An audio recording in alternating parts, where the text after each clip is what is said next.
So anyway, yeah. So Wilma, we cooked up the bacon again, and we had the dog food and the bacon grease and some of her old scraps. And we load up 3 more of those bags that you get when you want to build sandbags to make a dam. You know, they're about this long and they're kind of a woven. They work good. They're tough. I need something that's tough and will give me 7 or 8 minutes of that bear fiddling with it, trying to get it off and get it open, and when he does tear it open, eating up the little ones that fall here and there. Yeah, I need that kind of time to get up to Wilma's house. So that's why I use those. Plus, the bacon grease goes through that webbing of the sack. And so for that was going to be for the next time the bear came in. Got that all set up, spent quite a bit of time there. Got it all ready to go, and told her, oh, I forgot this. One of the reasons she couldn't tell for sure, I put that clear visqueen up over her windows. The other reason was she had failed to leave that little teeny porch light on that gives just enough light to see if it is in fact a bear. She had failed to do that. The 2 things I always tell her when I leave, Wilma, get the boards up on your door, the props under the thing, and we got it built like a fort in there now in that kitchen. And make sure the little light, okay, but she's very thrifty. She tells me it's $3 a day to leave it on when she forgets. I don't think it's that much, but that's what she said. And so she turns it off and forgets to turn it on, and then when the bear comes, she looks out there and really can't see for sure, you know. And now it's even harder with the visqueen. But so I asked if she wanted me to cut a little thing in the visqueen, so one little clear spot she could get a good, no Russell, I'll go look out the kitchen window if I hear it. So, okay, because she can go into the kitchen and look out that little window, and we hadn't gotten to that one yet with the, so, yeah, so now let's think about, 11:30 that night, the phone rang. And I was almost half asleep in my chair. And the phone rang. Russell, I think the bear's here again. And I said, okay, well, are you sure? Are you sure? Well, I think so. I'm going to go look out the kitchen. Okay. So she went and looked out the kitchen. She came back. Well, it's gone now, Russell, but I'm sure I saw it. I'm sure I saw it out there. And I said, I wonder. She's usually been right, and she has pretty good eyesight for a woman her age, and she's pretty good judgment. Anyway, I didn't know if I wanted to race all the way up there and have a false alarm. I said, Wilma, you just kind of keep an eye on it, and you watch it, and well, because she went to the kitchen, she said, well, Russell, it's gone now. It's gone. And I said, well, you just watch it. And if you see any sign, watch out there. If you see, then call. And so she did. About a half hour later, oh, it's here. It's a big one. It's a big one. And so, oh, yeah. And she said, Russell, be careful. Because it's quite a walk from where I park my pickup. You can't drive right up there. The bear runs off. I have to go. Be careful, Russell. So anyway, so up I go. I go up to my goddamn pickup and the battery's dead.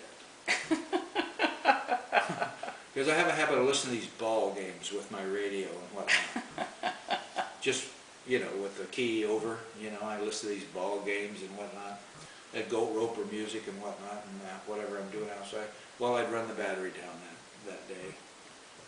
So I had to get that, and that took an extra, the charger and this and that, and fiddle with it. I lost, I don't know, I'd say 4 or 5 minutes I lost there. I was, well, shit. You know, it doesn't take them too long to rip all the sacks up and get. Yeah. But, well, I'm going anyway. I finally got up there and went as fast as I could. I did the same thing. I didn't run, like Richard said. Don't try to kill yourself. Don't run at night in the dark when bears around. I didn't do that. I walked all the way up the road, cut a little ways on the edge, You said it took you 4 minutes to get from the road to Wilma's, through the dark. About so. Yeah. About 4 minutes was. And it's just blacker than the inside of a cow. Yeah. You cannot see anything. So anyway, I got clear up there, and of course none of the motion lights come on now around the house, so you can't even see anything at all around there, and you got to kind of, it's pretty dark, and because I deactivated everything, and I went around and went through the damn little apartment door, and I went on in, and I looked out the window, and I didn't really see anything up there other than a kind of a big shadow. It was quite a big shadow. And I thought, that's kind of a weird shadow. I don't remember that shadow being there. Was that a shadow? And I was looking at it. You know, and it really wasn't a moonlight night that would cast a shadow if a tree was in the way. You know, it would. There really shouldn't be a big shadow up there. And I couldn't really see. My eyes weren't really used to looking at it yet very long, and I kept staring at that shadow. Pretty soon that goddamn shadow changed its shape. It changed its shape. Boy, it kind of spooked me. And it was a big shadow. It just changed. And I said, shit, that's a bear. That ain't no shadow.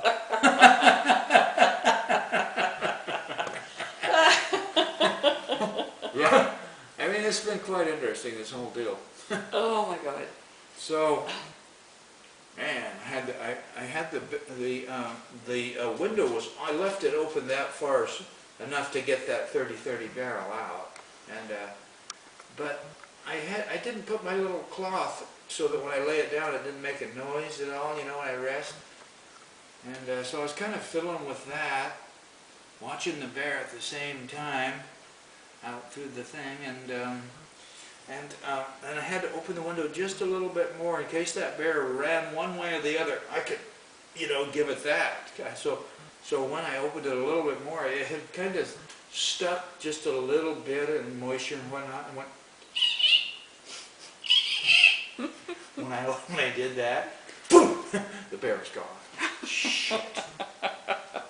God damn. So I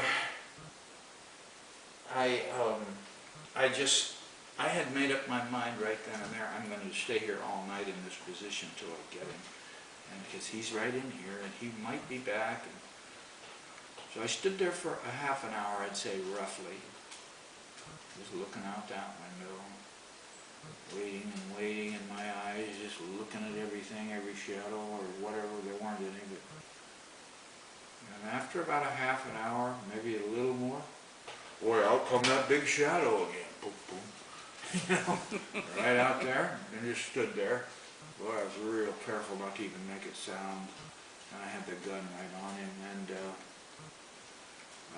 he was right at the base of the white oak tree where the one that I shot had got up and done this, so he was right there. Then he stood there 5 or 10 seconds right there, kind of sizing things up. Then he kind of came down underneath the bait, you know. Well, I better not fiddle around. This time I'm going to shoot him. I'm going to shoot. More than once. Right, I'm going to shoot. Richard told me that. Buck told me that. Wilma screamed it in the back of my head. Shoot him again! Shoot him again! Shoot him again! So anyway, I put it right on where I thought, you know, you can't see the goddamn sights. No.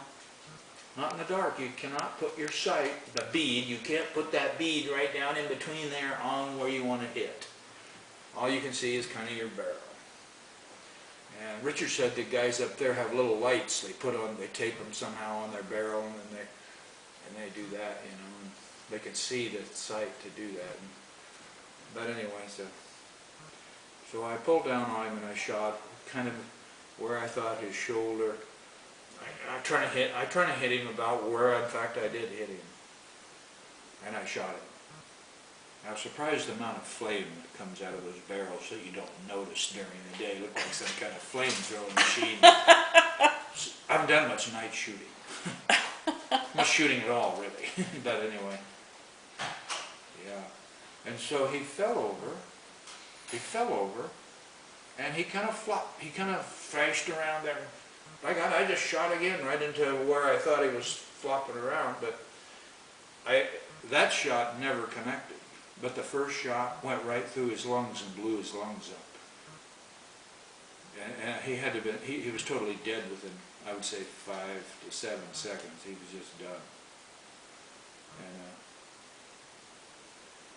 And that was it. And Richard said, don't go right, he told me, you know, don't go right up after you shoot something like that. He said, typically up here we'll get back and maybe throw a rock or two and kind of have somebody with a gun watching, and you have your gun too, and you just never know. He said, wait a little while, throw some rocks and sticks and see if anything's happening, and when you're satisfied that he's done, nothing's moving on him, nothing at all going.